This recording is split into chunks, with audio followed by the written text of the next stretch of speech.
Въшлю! Ти ли ми издра колата? Чуеш, какво ти говоря? Ти ли ми издра колата, бе? Аре, признай, ще те бия по-малко. По-мълчиш, Катрина, да си бавно развиваш се, бе.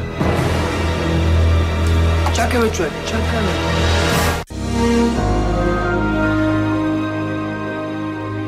Чакай, бе, човек, успокой се малко, бе, чакай.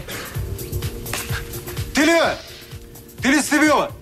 Чакай малко, бе, какво влияш тук, като някакъв ми се правиш? Не мога да разбера за какво е това. Абе, ти си за бой, бе! Спри веднага! Мога ли да знам какво става тук? И аз това питам. Някой ми е удрал колата. Някой от клиентите ли? Ми не. Некой от вас. Дали някакъв служебен паркинг? Да. Аре, казвайте, рук не съм ми подпукал на бой всичките. Успокойте се, моля ви се. Ние сме тук нормални хора, не сме вандали. Ако някой ви е удрал колата, не сме ние. А кой? Ами помислете малко. Може да е минала колата с буклука да ви е удрала вашата кола. Както забелязвате, улицата е твърде тясна. Така е, пич, тук често се случва това. Шибани буклукчи.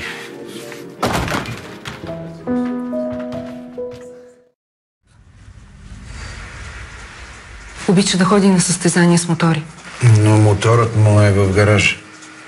Преди да изчезне Георги, карал ли се с някой от вас? Да, с мен.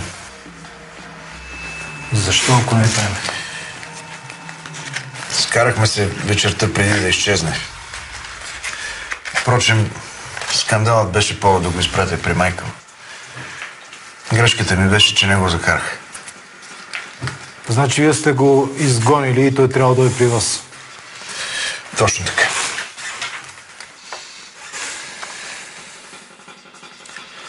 Благодаря ви. Ще започне веднага издирването на момчето.